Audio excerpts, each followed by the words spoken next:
Hace ratito oí el grito de puros Rambos. Cálmate, Rambo. Muy buenos días tengan todos ustedes. Me da mucho gusto estar aquí por primera vez. Y pues le agradezco al pastor Luis, a su esposa Cristiana, a sus hijos, el ministerio que están desarrollando, a Antonio Pliego también, y todo el grupo de líderes, músicos. Hay un cantante, ¿cómo se llamaba el cantante de ayer? Ricky, impresionante, ¿verdad? Un talento grandísimo. Y me da mucho gusto que todos ustedes puedan tener en esta mañana el amor por la verdad, el amor por la palabra de Dios. Y desde sus lugares levanten su Biblia. Nada más quiero ver. Todos ustedes se van a ir en el rapto. Y los demás, ahí nos vemos. Venir a la iglesia sin Biblia es como ir a jugar fútbol sin pelota. Desgraciadamente la tecnología nos comenzó a poner ahí los versículos y todo, y eso era para la gente nueva. Pero el cristiano tiene que traer su Biblia el domingo, para que la tengas ahorita, apuntes una libreta, tomes nota. Ese es realmente un discípulo. Porque tú puedes ser cristiano sin ser discípulo. ¿Sabías eso? En Juan 8, 31 y 32 Jesús dijo a los que ya habían creído en Él: si ustedes permanecen en mi palabra, serán mis discípulos. Entonces hay muchos cristianos que no son discípulos, o sea, no siguen a Jesús. Y seguir a Jesús es realmente ser cristiano, porque hemos sido llamados no solamente a creer, sino a seguirlo. Muy bien, pues abran sus Biblias, los que la traigan. Los que no la traigan, siéntense con un cristiano. Tan duras las pedradas, ¿verdad? La primera carta a los Tesalonicenses, capítulo 4. Primera de Tesalonicenses, capítulo 4.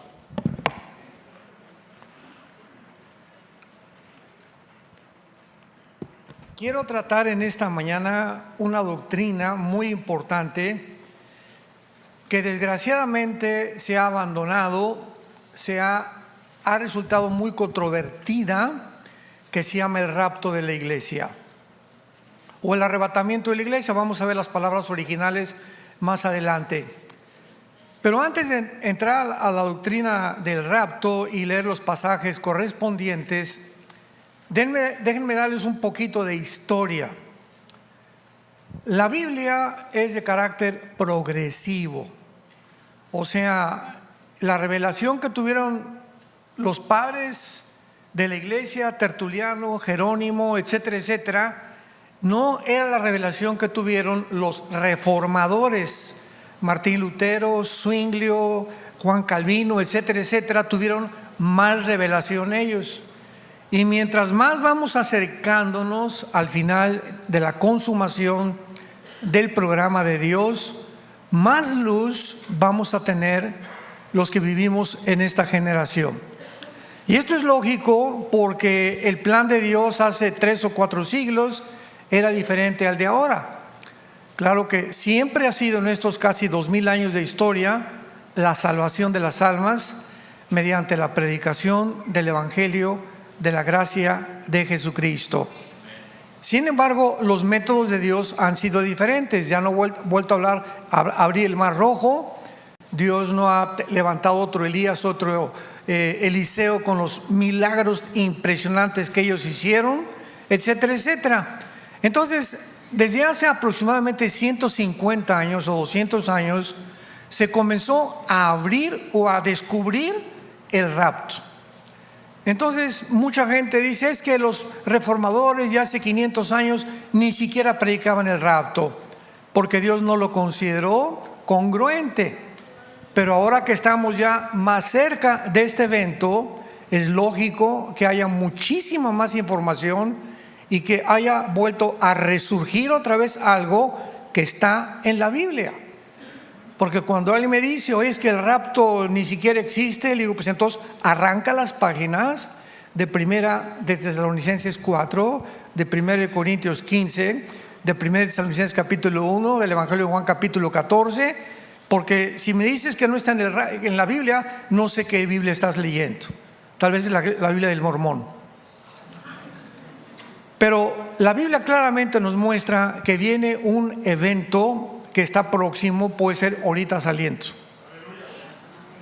puede ser mañana, puede ser entre una semana, un año, no sabemos. Lo único que sabemos es que en un momento determinado millones de seres humanos vamos a desaparecer de la noche a la mañana, con todos los niños, ¿verdad? Menores de edad principalmente. Las cunas quedarán vacías, pilotos que chocarán los aviones porque el piloto desapareció, un congestionamiento de tráfico en las carreteras impresionante, de pilotos y de choferes desapareciendo, los hospitales como locos, los medios de comunicación como locos, buscando la manera de poder explicarle al mundo qué está sucediendo. Ahora, muy bien, esto explica también por qué la aparición de los famosos ovnis, o los objetos voladores no identificados. A partir de 1946, 2 años antes de que se independizara Israel, comenzó a publicarse con más frecuencia la aparición de un fenómeno en el aire que le pusieron el nombre de ovnis. Sin embargo, los cristianos tenemos otro nombre para este fenómeno, porque una vez me dijeron: oigan, ustedes los cristianos, ¿por qué no creen en los ovnis? Cuando hay astronautas, pilotos de aviones comerciales que confirman realmente que hay un fenómeno, que han visto objetos que rebasan la velocidad del Mach 2 o la velocidad del sonido, y que es algo que no puede ser tecnología de ninguna nación. Y yo les he contestado: nosotros no negamos este fenómeno. Se acaba de debatir hace algunos meses en el Senado de Estados Unidos, entre senadores interrogando a pilotos y a personas de integridad, de que realmente dieron testimonio de que vieron ovnis o estos objetos. Pero nosotros le llamamos OVIs, objetos voladores identificados, porque aunque no negamos que existe el fenómeno, nosotros sabemos quién se encuentra detrás de este fenómeno. Y cuando estudiamos la Biblia, descubrimos que Satanás puede materializar la energía. Si te acuerdas, en Éxodo 12, cuando llegaron Moisés y Aarón con el faraón, aventaron las varas y algo que es completamente físico se convirtió en culebras, y los brujos hicieron lo mismo. O sea, Satanás puede hacer que este púlpito comience a levantarse, a aparecer un perro. Tiene un poder extraordinario, hacer que suenen las cadenas arriba de tu casa, que oigas voces que no sabes de dónde vienen. Él está completamente al control de la energía y del aire. En Efesios 2 se le llama el príncipe de la potestad del aire, y ahí la palabra aire es de la atmósfera hacia abajo, porque hay 3 cielos de acuerdo a la Biblia. 2 Corintios 12 del 1 al 3.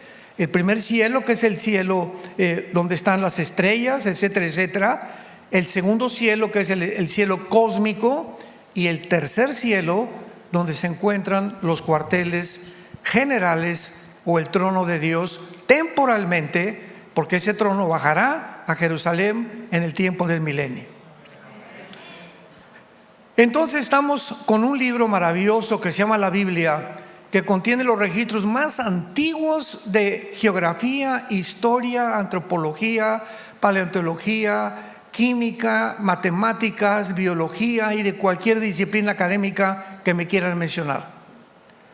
De los billones de volúmenes de literatura que existen en el mundo, no existe un libro semejante a la Biblia. Contiene 66 libros, y de una forma sobrenatural convergen los 66 libros, y desde el Génesis hasta el Apocalipsis, 40 hombres que fueron los escritores de la Biblia. Unos fueron pescadores, otros rancheros, otros secretarios de Estado, otros comerciantes. Ninguno de estos hombres, la mayoría, se conocía, y lo que ellos escribieron coincide de una forma sobrenatural, porque desde el Génesis hasta el Apocalipsis se encuentra un mensaje: el Mesías y la sangre de Jesucristo.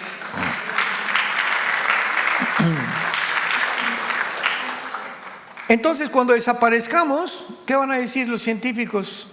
Se los llevaron los ovnis.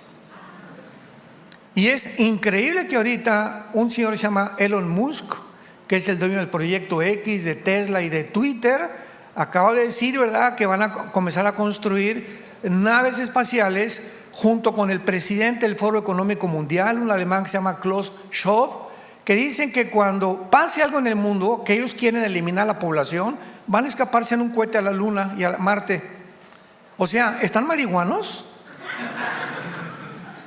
O sea, ¿es un chiste? O sea, ¿esto es ciencia o es ciencia ficción?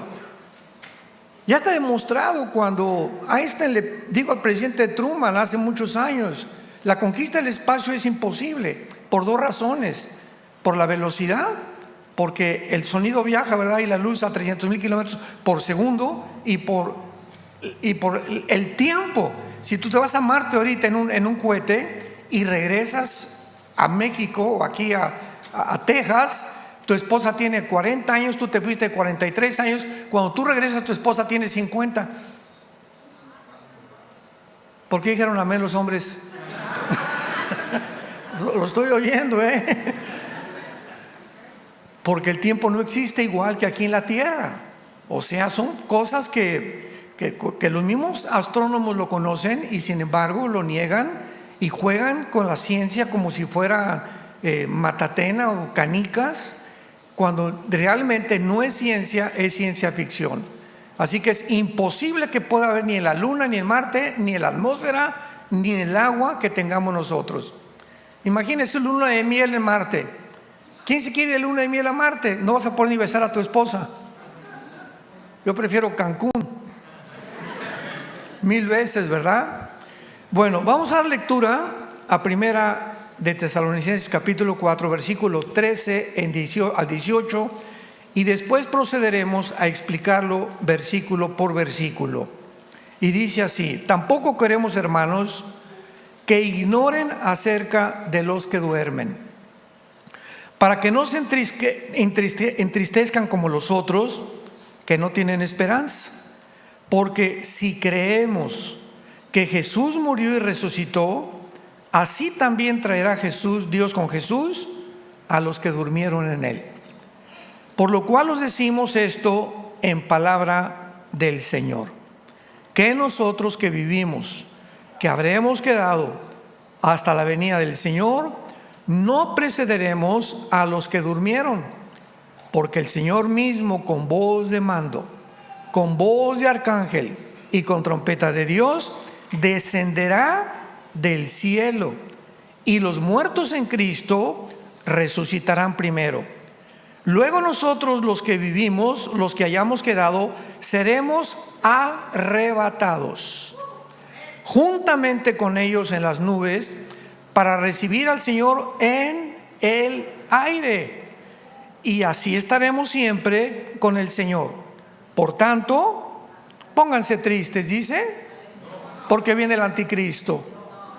Por lo tanto, ante esta noticia, alentémonos unos a otros con estas palabras. Cuando Pablo escribe esta carta, no había el conocimiento de la muerte o de lo que había detrás de la muerte para los cristianos. En el Antiguo Testamento, lo único que se sabía en el Antiguo Testamento era que todos los muertos, tanto los buenos como los malos, descendían a un lugar que se llamaba el Sheol, que es una palabra hebrea que significa el lugar de la sepultura o el lugar de los muertos. Es todo lo que sabían. Sin embargo, cuando Cristo es crucificado y es puesto en su tumba durante 3 días, en esos 3 días que Jesús estuvo en la tumba, dice primera de Pedro capítulo 3, que descendió en su espíritu al Sheol. Y entonces Cristo explica, antes de que fuera muerto, lo vamos a ver en el Evangelio de Lucas, que ese lugar llamado Sheol estaba dividido en 2 partes. Toda esta información no se conocía en el Antiguo Testamento. Entonces, en esta historia, que no es parábola, En una parábola no hay nombres propios. Y en esta historia, Cristo claramente, es más, vayamos a Lucas rápidamente para verlo. Capítulo 16, versículo 19 al 31. En esta historia, repito, no es parábola, porque hay nombres propios como Abraham. Cristo dice que mueren dos personas, el rico y Lázaro, que era un mendigo, y de repente el rico se encontraba que era un hombre no por tener dinero, porque el dinero no es pecado, el pecado es amar el dinero, ¿verdad? Entonces se encontraba por lo miserable, ambicioso, explotador de los pobres, se fue al infierno. Y esta parte del infierno se le llama en el hebreo Gena, si lo quieres apuntar con G-H-N, Gena. Y la otra parte donde se encontraban los buenos o los justos se le llama el paraíso o el seno de Abraham. Entonces todos descendían ahí, pero unos de un lado y otros de otro lado. Esto lo revela Jesucristo, porque es el único que descendió a ese lugar. Ningún apóstol pudo ir a ese lugar porque Él lo reveló. Entonces, cuando Cristo resucita, baja antes al Sheol o al Hades, que es la transliteración de la palabra Sheol al griego. Cuando se tradujo del hebreo al griego en la Biblia, el Antiguo Testamento se tradujo el Sheol Hades o Hades con H. Entonces Jesús baja al Hades, al centro de la tierra, y se lleva a todos los que estaban desde Adán hasta su muerte, los saca de ahí y se los lleva al cielo. Nadie podía entrar al cielo antes de Cristo porque su sangre no había sido presentada en el altar del tercer cielo. No podía haber un perdón total. En el Antiguo Testamento los pecados eran cubiertos, pero no eran borrados. Haz de cuenta que yo tengo una mancha aquí en mi camisa de tinta. ¿Y qué hago cuando me la tapo? Pues ahí está la mancha, ¿verdad? Pero solamente está cubierta, no está borrada. Entonces hasta que mi camisa se saca y la meten a la lavadora, se le quita la mancha. Entonces en el Antiguo Testamento la mancha la tenían todos antes de Cristo. Solamente los sacrificios de los animales les cubrían temporalmente la mancha, pero el pecado no había sido removido, no había sido quitado del medio. Muere Cristo y Él no nos tapa, Él nos lava completamente.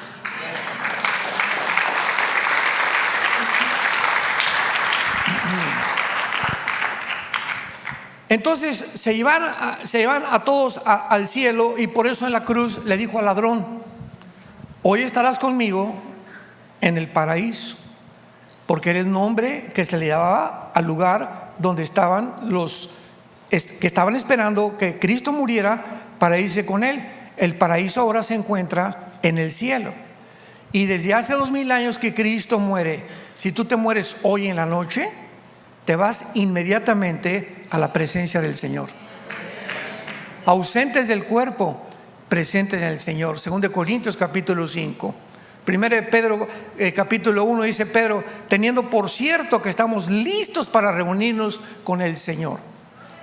Entonces tenemos que entender todo esto para saber cómo funciona lo del rapto, y para saber quiénes se van a resucitar y quiénes van a resucitar al final del milenio, porque hay muchas resurrecciones. Primero, en el rapto nos iremos todos los cristianos, los que estamos en. ¿Qué significa en? En el cuerpo de Cristo. En el Antiguo Testamento los judíos no había ningún cuerpo, no estaban en Cristo. La iglesia nació en Pentecostés y es una entidad completamente diferente al Antiguo Testamento. El Antiguo Testamento es un grupo de personas que Dios usó para traer al Mesías, la Biblia, etcétera, etcétera, y donde el Padre, ¿verdad?, les dio carta de divorcio. Nosotros somos la novia del Hijo del Padre.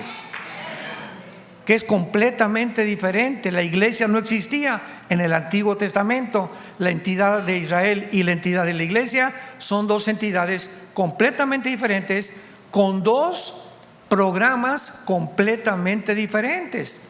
Aun cuando ahorita no hay griego ni gentil, dice Gálatas capítulo 3, temporalmente Dios va a regresar otra vez a perdonar y a alabar y a poder otra vez restaurar y meter a Israel al programa que él tenía durante los 7 años de la tribulación, porque Israel se va a convertir, Romanos 11, 25 y 26, y a Israel será salvo los que crean en el Mesías.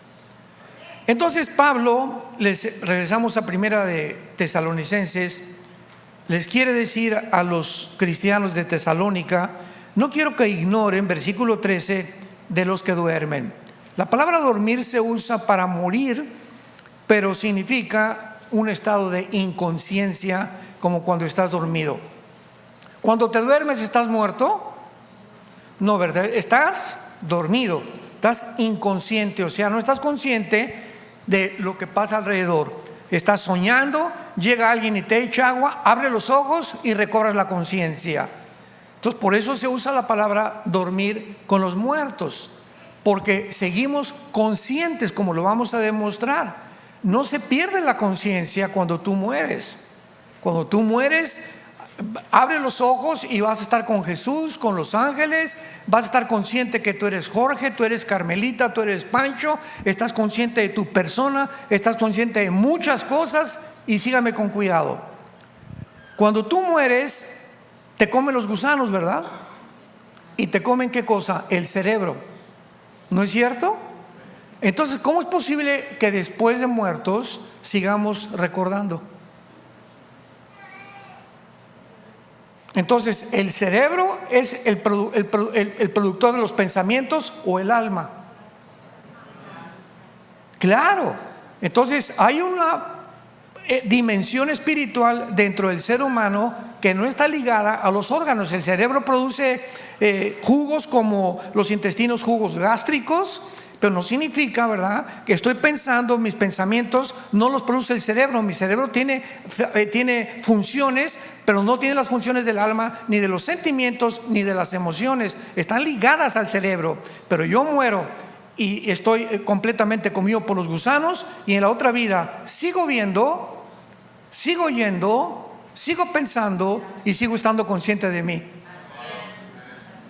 demostrando que hay una vida después de esta vida, y que la vida más importante es la vida que tenemos del alma y espiritual.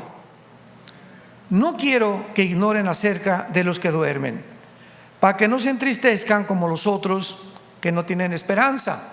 Los que no son cristianos, se muere su papá, se muere su mamá, se muere su tía, y pues todos tenemos que llorar.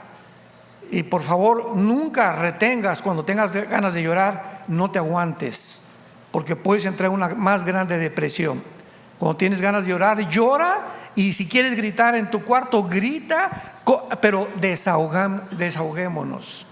Esto es sano para el alma y para el mismo cuerpo y la misma mente también. No es malo llorar, pero la diferencia entre los no cristianos y los cristianos, yo recuerdo a mi abuelita hace muchos años, que se murió uno de mis tíos, uno de sus hijos, y se vistió de negro 5 años. Y cuando se convirtió, fue el primer traje que le quité. Le dije: parece la esposa de Drácula, abuelita. Oye, pero ¿por qué me lo dices? Le digo: porque tu luto, no, o sea, ya se murió, le lloramos y es normal, pero tenemos que seguir viviendo. Y los cristianos tenemos otro concepto, que la persona que nos abandona, tu esposa, tu esposo, tu hijo, tu amigo o tu sobrino, se encuentra en un lugar mucho mejor que Texas.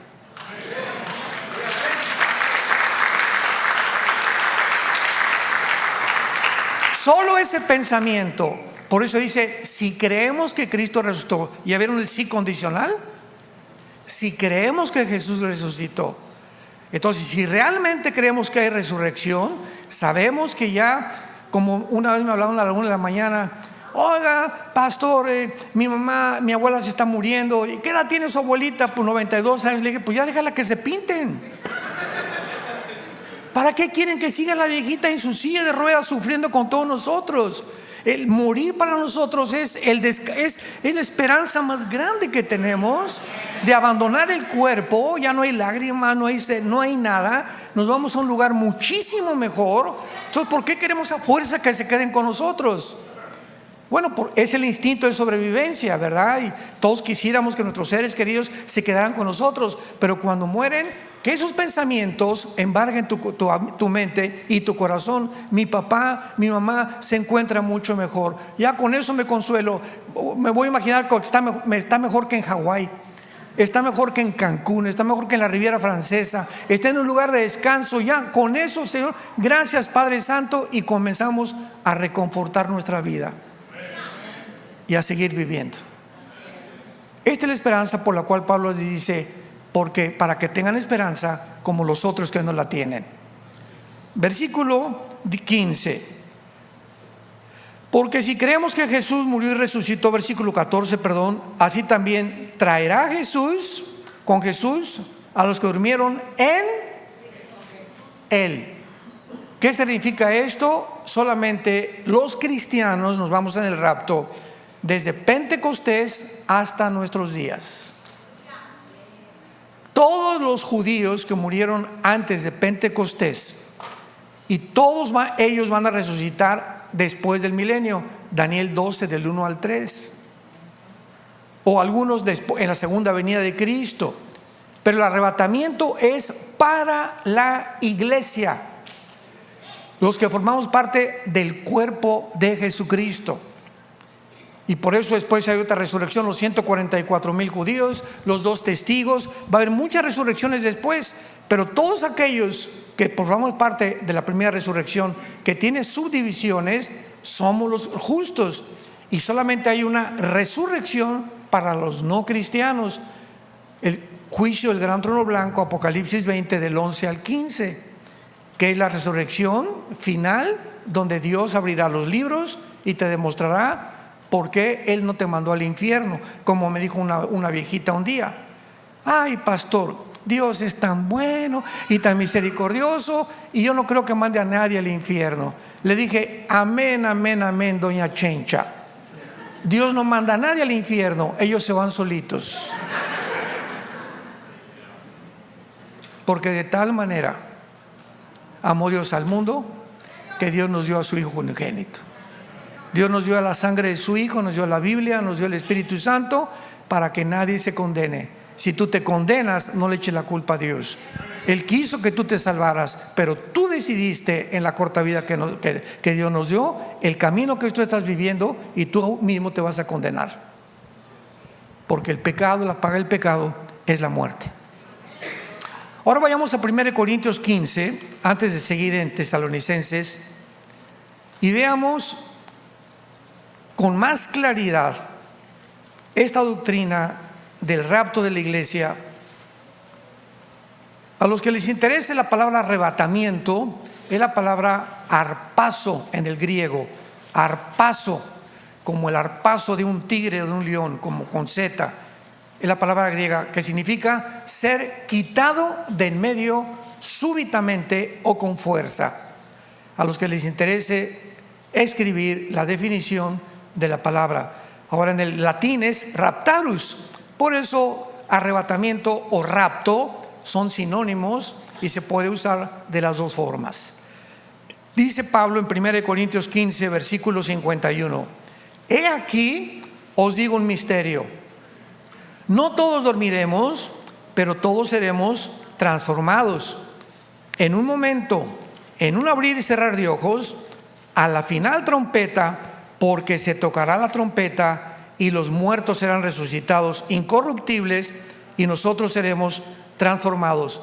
Vean ustedes que Pablo inicia describiendo que el rapto era un misterio.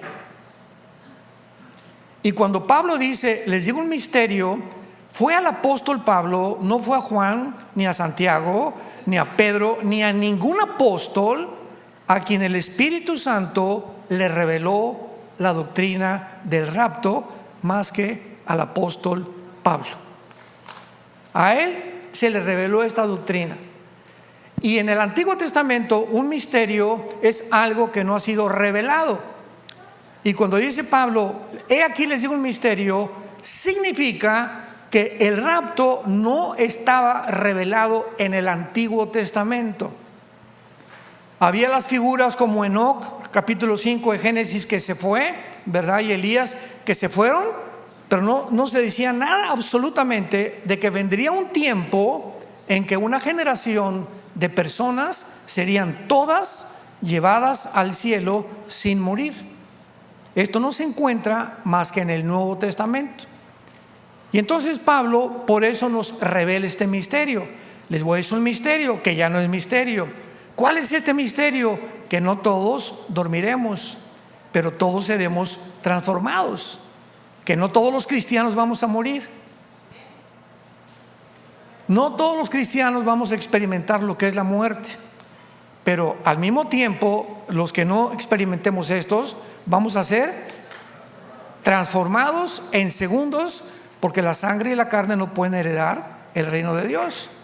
No podemos entrar a la otra dimensión espiritual con el cuerpo que tú y yo tenemos. Tenemos que entrar con otro cuerpo que se adapte a las leyes del espíritu, que no son las leyes actualmente que rigen el cuerpo humano. Por eso los ángeles que viven en esta dimensión vienen a la tierra y comen con nosotros, hasta cabrito comen, creo que era de Monterrey.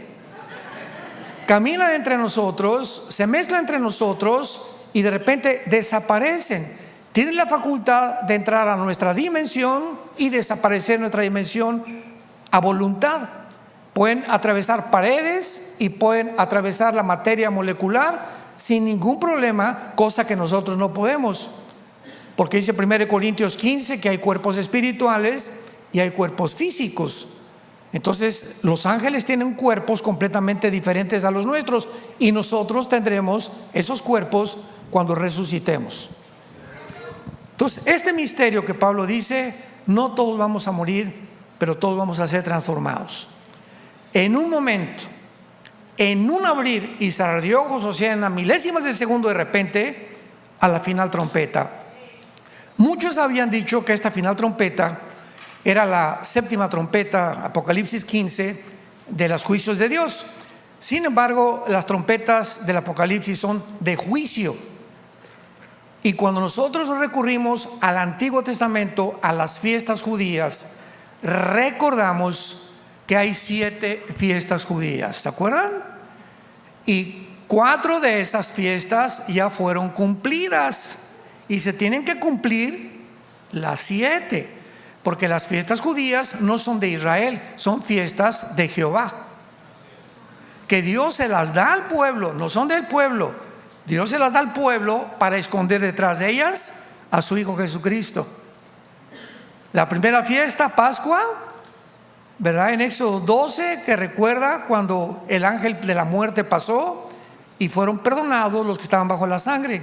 Fue la primera fiesta que Cristo cumplió. La segunda, los panes sin levadura. La tercera, los primeros frutos. Cuando resucita Cristo, Él fue el primer fruto de una gran cosecha. Y la cuarta, Pentecostés, 50 días después de la resurrección. La palabra Pentecostés significa 50. ¿Cuántas faltan? Falta la de las trompetas, Rosh Hashanah, falta Yom Kippur, la de la expiación, y Sukkot o los tabernáculos. ¿Correcto? Muy bien. La mayor parte ahorita dentro de la escatología coinciden muchos maestros en que es posible, no se conoce el día y la hora, pero podemos conocer el tiempo. Entonces es posible que alrededor de la fiesta de las trompetas sea el arrebatamiento de la iglesia. Y maestros como Jonathan Cahn, como Mark Hitchcock, que son los de los más reconocidos del Seminario Teológico de Dallas, que he platicado con ellos, ¿verdad? Y conozco a otros muchos que están casi seguros, ¿verdad? Porque la fiesta de las trompetas al mismo tiempo es la única fiesta que no se sabe el día y la hora. Es la única que no se sabe el día y la hora. No se sabe exactamente en qué día, en qué hora, aunque sabe que es al principio del Tishri, del mes de hebreo. Sin embargo, tiene que pasar 1 o 2 días para que anuncien de acuerdo a la luna y toquen la trompeta o el shofar. Entonces, si esa fiesta tiene que cumplirse antes de Yom Kippur, que es la tribulación, el arrepentimiento del pueblo de Israel, es lógico, ¿verdad?, que se asuma que hay un alto porcentaje de probabilidades que tal vez sea entre septiembre y octubre cuando nos vayamos. Ahora septiembre y octubre estamos todos, ¿verdad?, casi ya seguros, ya Señor, ya lo vamos. Yo ya estaba, Señor, como dice en Lucas, oren para que seamos tenidos por dignos de escapar. Y es cuando más, como no sabemos, es más cercano, hay que orar. Tal vez, a lo mejor Dios, no sé, ¿verdad?, pero lo más seguro es que sí, en la fiesta de las trompetas. Por eso Jesús, y además falta la 100ª trompeta. Se tocaban 100 trompetas en la fiesta del Rosh Hashanah de las trompetas en el libro de los Números, y las trompetas se tocaban para reunir al pueblo. Y la trompeta se va a tocar cuando venga Cristo para reunirnos a nosotros con Él. Por lo que no puede ser para juicio, ¿verdad? Y los muertos todos van a resucitar incorruptibles. O sea, primero todos los muertos van a levantarse de Pentecostés a nuestros días, de hace 2000 años a nuestros días. Y ya que ellos resuciten, después nosotros seguimos, pero ya sin morir. De repente se me cae el traje, se te caen las chanclas, se te cae, no dejamos todo absolutamente aquí, toda la ropa tirada, de millones de personas desaparecidas, un tráfico impresionante en el mundo. Y es cuando nosotros sabemos que muchos van a venir a la iglesia el domingo y el pastor ya no está, y la mitad de la gente ya no está, y te vas a jalar de los pelos y te vas a hincar y vas a llorar y vas a gritar y vas a decir: era cierto, era cierto, era cierto. Y será demasiado tarde por la dureza de tu corazón.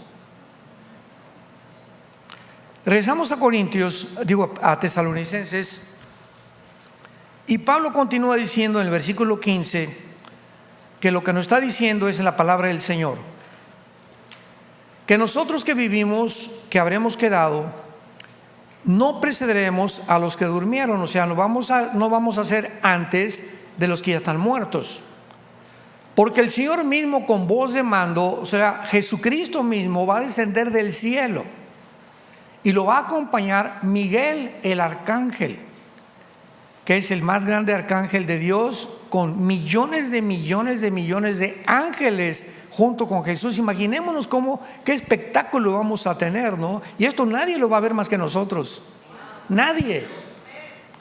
Y con trompeta de Dios se oirá tú, y solamente lo vamos a oír nosotros también. Y entonces Jesús descenderá del cielo sin tocar la tierra. Qué importante es eso, porque en Zacarías capítulo 14 vemos que el rapto y la segunda venida son 2 eventos completamente diferentes. En el rapto viene en el aire y nos saca del mundo. En la segunda venida viene con nosotros y toca sus pies en el monte de los olivos. Zacarías capítulo 14 del 2 al 5, y se abre un valle del norte hacia el sur, oriente a occidente, y se hace una cruz en Jerusalén con un temblor impresionante. Pero ya venimos nosotros con él. Va a ir a Petra a sacar a los judíos escondidos que el anticristo está persiguiendo.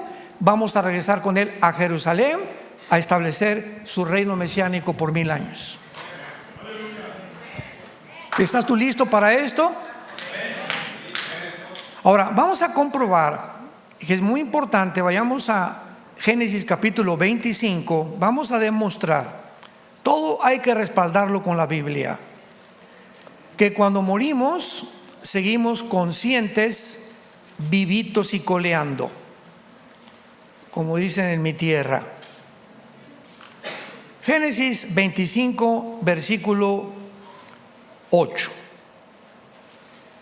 Y exhaló el espíritu y murió Abraham en buena vejez, anciano y lleno de días. Apunten todos ustedes, los que les interese en su Biblia, la palabra espíritu, que la palabra se escribe ruach, R-U-A-C-H, ruach, que es la palabra espíritu. Vemos nosotros, y luego versículo 17, estos fueron los años de la vida de Ismael, 137 años, y exhaló el espíritu y murió, y fue unido a su pueblo. O sea, en el Antiguo Testamento, los que morían no estaban ahí nada más en la tumba, eran reunidos en un lugar especial donde se encontraban todo el pueblo de Dios que iba a resucitar después de la tribulación, y que cuando Cristo bajó ya no podían ellos permanecer continuamente aislados del mundo exterior. Ahora vayamos a Apocalipsis capítulo 6 y veamos otro ejemplo de personas que murieron como mártires y que se encuentran en la otra vida conscientes de quiénes son. Apocalipsis capítulo 6, versículo 9, es el quinto sello. Dice el apóstol Juan: vi bajo el altar las almas de los que habían sido muertos por causa de la palabra de Dios y por el testimonio que tenían. O sea, los mártires muertos por la persecución del anticristo. Y clamaban a gran voz diciendo: ¿hasta cuándo, Señor santo y verdadero, no juzgas y venga nuestra sangre en los que moran en la tierra? Y se les dieron vestiduras blancas y se les dijo que descansaran todavía un poco de tiempo hasta que se completara el número de sus consiervos y sus hermanos, que también habían de ser muertos como ellos. Vemos aquí un grupo de personas junto a Dios, clamándole a Dios y pidiéndole respuestas a Dios. No estaban en la tumba ya no hay nadie. Un cristiano nunca regresa al cementerio. ¿Me escucharon? Ahora viene el Día de Muertos próximamente. Hay un chiste que el Día de Muertos, ¿verdad?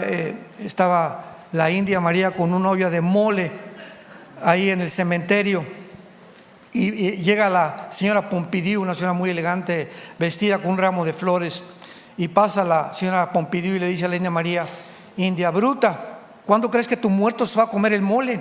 Y le contesta la India María: cuando venga el suyo por las flores. O sea, tanto los ignorantes como los muy ricos o los muy cultos están igual de tontos.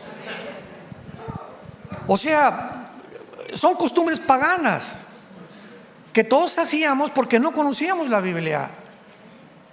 Pero ahora sabemos que es inútil, ya, o sea, no hay nadie ahí en la tumba. Desde el momento que vamos detrás del ataúd, ya no está en el ataúd tampoco tu pariente o tu ser querido. En el momento, en segundos en que te mueres en el hospital, inmediatamente te sales de tu cuerpo, y lo que llevan ahí es un esqueleto nada más. Por eso nunca regresamos al cementerio. ¿Para qué? ¿Para atormentarnos? ¿Para llorarle cuando está en un lugar mucho mejor? Haz de cuenta que se va a Cancún tu hijo: ay, ¿para qué te fuiste a Cancún? Oye, mamá, no llores, estoy mejor que tú. Y le decían a Dios: ¿hasta cuándo? O sea, ahí arriba en el cielo todavía mantienen el tiempo. De alguna manera saben las personas en el cielo que viene un tiempo abajo en la tierra en el que Dios tiene que juzgar el mundo. Y están viendo de alguna manera desde el cielo a la tierra y le están preguntando a Dios: oye, Señor, ¿hasta cuándo se van a acabar las guerras y los secuestros y la violencia y los huracanes y los tsunamis y tantos abusos que hay en el mundo? ¿Por qué no vengas nuestra sangre en los que moran en la tierra? Ahora, la pregunta teológica es la siguiente: ¿Qué acaso le están pidiendo venganza a Dios? ¿Le están le están rogando por venganza o por restitución? Cuando un juez, hagan de cuenta, yo soy un juez ahorita y me traen un condenado a muerte y me dice el condenado a muerte: oiga juez, por favor tenga piedad de mí, hace una semana compré un asilo para ancianos y hace 6 meses fui muy bueno con mi esposa. Y yo como juez le contesto: mira, pitirijas, no te vas a la silla eléctrica por lo bueno que hiciste, sino por lo que hiciste hace 3 días. Todo lo bueno que hayas hecho lo echaste a perder al matar a tu esposa o a tus hijos hace 3 o 4 días, o al matar a un policía. Aquí en Texas matas a un policía y te vas a la silla eléctrica. Entonces quiero que entiendas eso. Y el pitirija le dice al juez: no, por favor, tenga compasión, ¿por qué son tan vengativos? No, no soy vengativo, estoy ejecutando justicia, no es venganza. Entonces tenemos que diferenciar eso, en que la justicia se tiene que aplicar. Ahorita en Israel, no, ¿cómo es posible que los judíos entren a Gaza, etcétera, etcétera? Oye, es que se tiene que hacer justicia.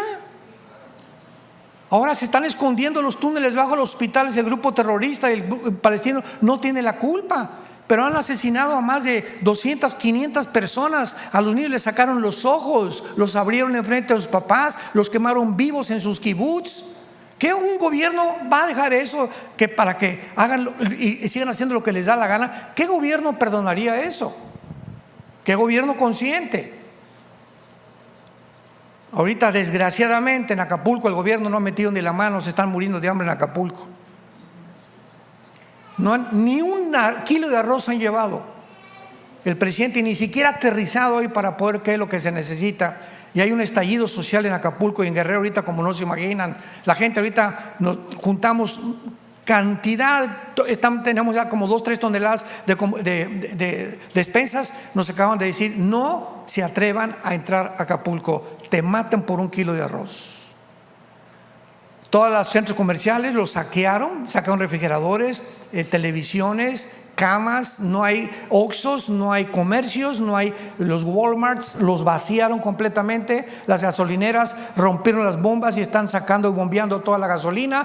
Es un puerto completamente devastado y un puerto en anarquía total por la falta del gobierno. Desgraciadamente en nuestra tierra eso es lo que pasa muchas veces. Eso no pasa en Israel. Pudieron entrar, ahora se tiene que hacer justicia. Entonces le están pidiendo justicia y se les contesta que todavía no es el tiempo, que mientras tanto descansen. Esto nos muestra que si tú te mueres hoy en la noche y te vas al cielo, no en el rapto, si te mueres hoy en la noche y te vas al cielo, tu cuerpo no ha resucitado todavía, porque la resurrección es hasta el rapto. A los muertos en Cristo resucitarán primero. Hay un cuerpo intermedio entre el rapto y cuando tú te mueres. Estas personas que estaban en el cielo no han resucitado. Hasta el capítulo 7 vemos ya que salieron de la tribulación muchos de ellos y ya se les dan palmas indicando que ya tienen un cuerpo resucitado y ya pueden alabar a Dios. Entonces hay una especie de cuerpo intermedio. Mientras están allá se les dieron vestiduras blancas porque las almas las vio desnudas el apóstol Juan. Necesitaban algo que los cubriera temporalmente mientras vendría la resurrección.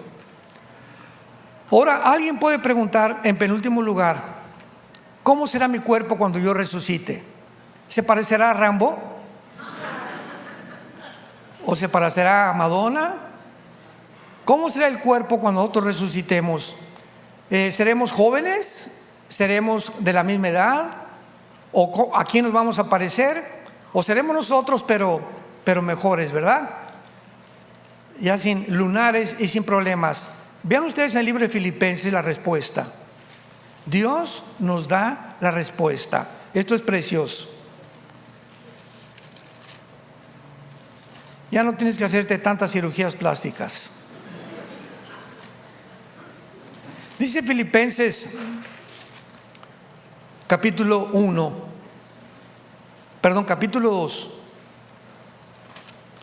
Perdón, capítulo 3.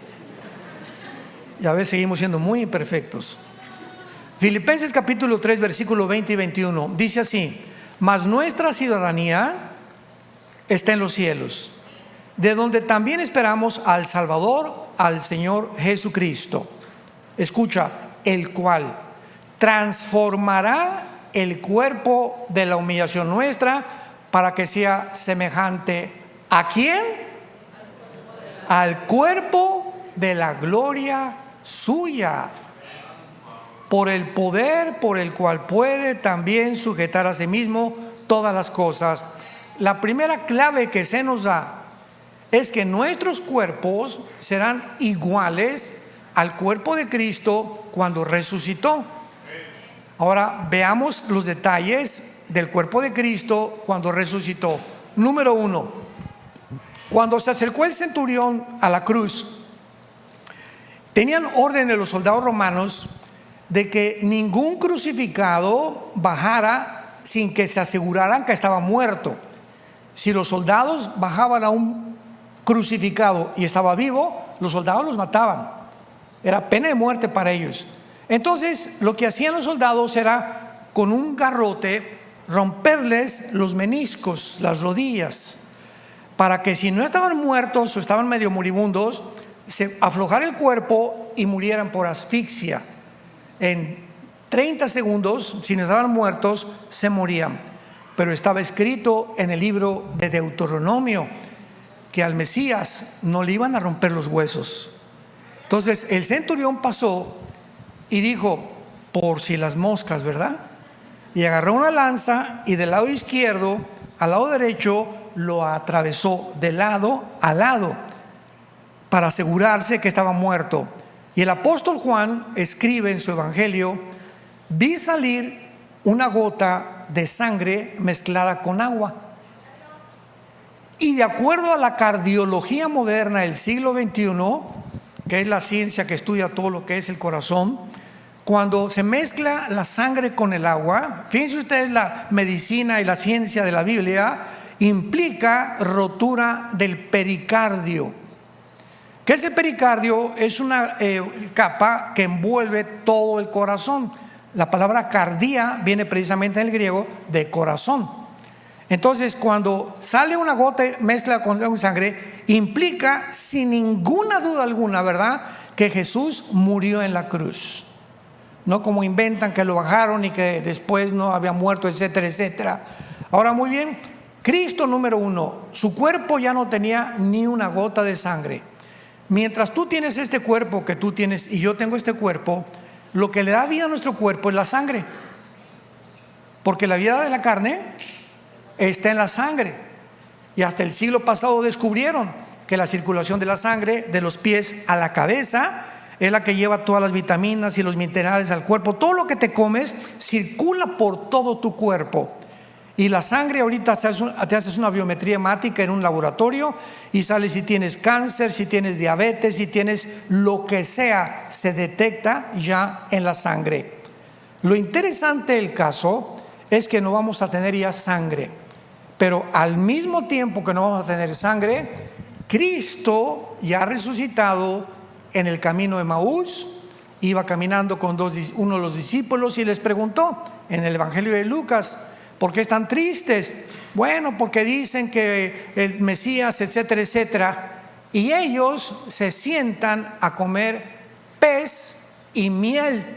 Y Cristo, con un cuerpo sin sangre, come pescado y miel. Come pescado y miel. O sea, nuestros cuerpos vamos a seguir comiendo. Los gorditos están contentos, ¿verdad?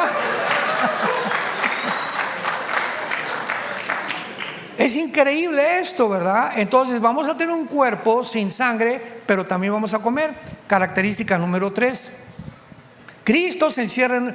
Los apóstoles se encierran en un cuarto porque estaban aterrorizados que los romanos los vinieran a crucificar también. Entonces había un hombre llamado Tomás el Dídimo, que había dicho: no, yo hasta que no toque con mis manos sus manos, y hasta que no toque sus manos su herida, no voy a creer. A mí no me digan que resucitó. Y mientras estaban en el cuarto los discípulos, Cristo atraviesa la pared. Característica número 3, nuestros cuerpos podrán materializarse y desmaterializarse a voluntad. Ojalá que lo estén apuntando todos.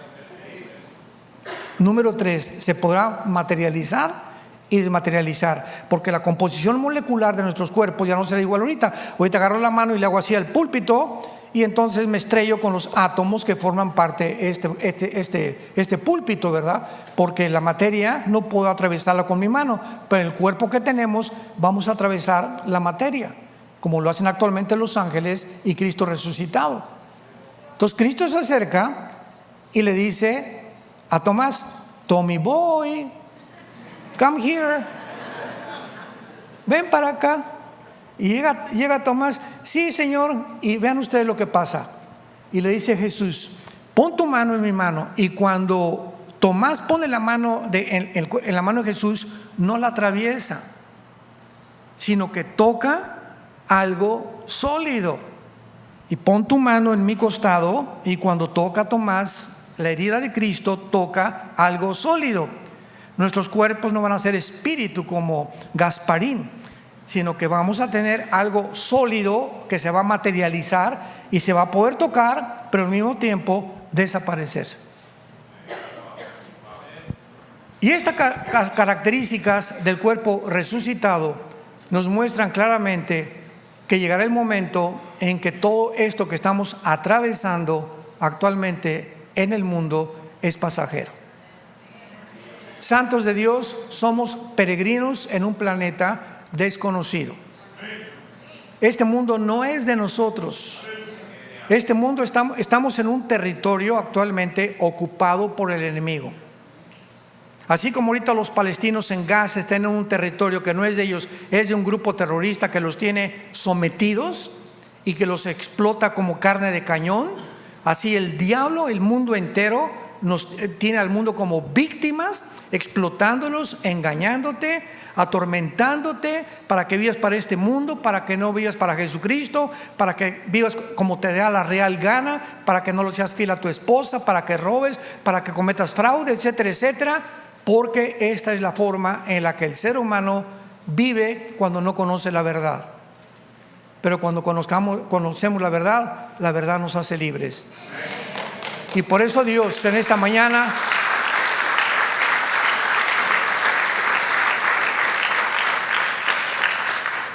Dios no te pide ni te sugiere, Dios te ordena que te arrepientas de tus pecados.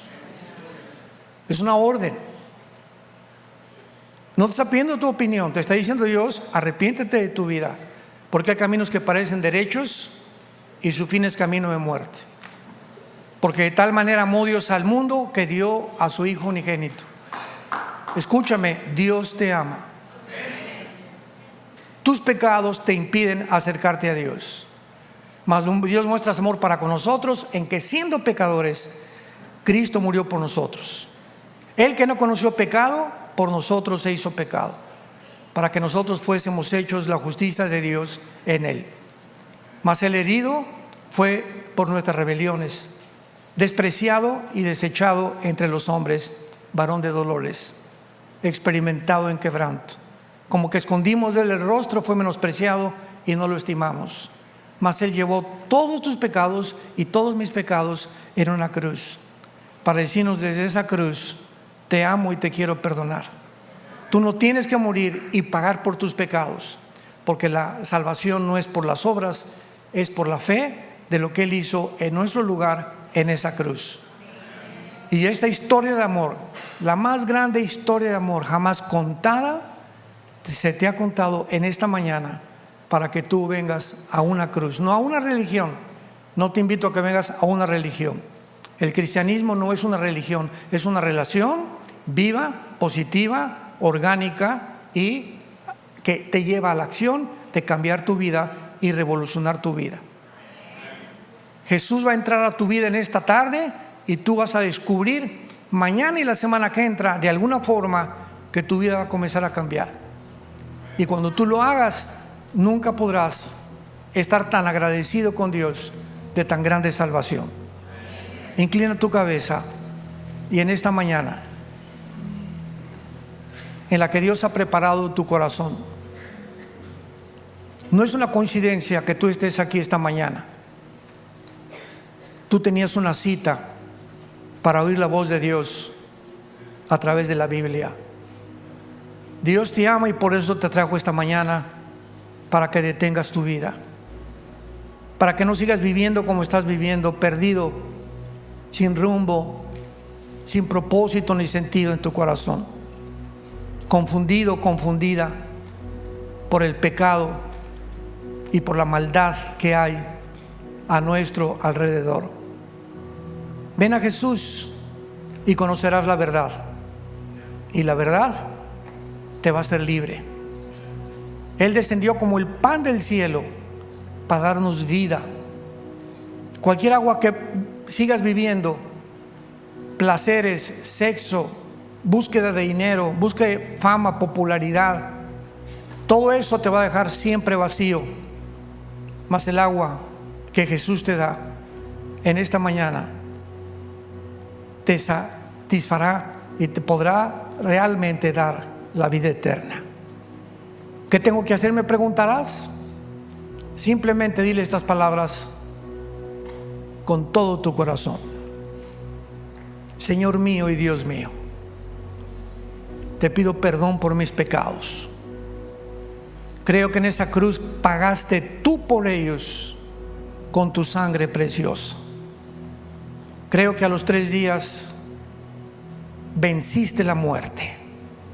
Te levantaste y saliste de la tumba para darme en esta tarde la esperanza que yo volveré también a vivir contigo, porque te pido en este instante que entres a mi corazón. Manifiéstate, Señor, a mi vida, cámbiame, transfórmame. Ya no quiero seguir siendo igual, y sé que solo tú puedes tener el poder de cambiar y darme la vida eterna. En el nombre de Jesús, amén. La palabra de Dios: los cielos y la tierra pasarán, pero mis palabras permanecerán. Todo se está derrumbando a nuestro alrededor ahorita. Filosofías, religiones, ciencia, todos los proyectos y los seres humanos a nuestro alrededor. Nunca había habido tanta confusión, tantas mentiras como las que estamos viviendo. Haríamos bien en estar atentos a esta palabra, como a una antorcha que brilla en tanta oscuridad. Si tú en esta mañana hiciste esta oración por primera vez, invitando a Cristo a tu vida, ahí desde tu lugar, levanta tu mano. Gracias a Dios. ¿Cuántas personas? Gracias a Dios. Que Dios los bendiga. Dios los bendiga. Gracias a Dios. Gracias allá atrás también. Gracias. Gracias por estas personas. Gracias.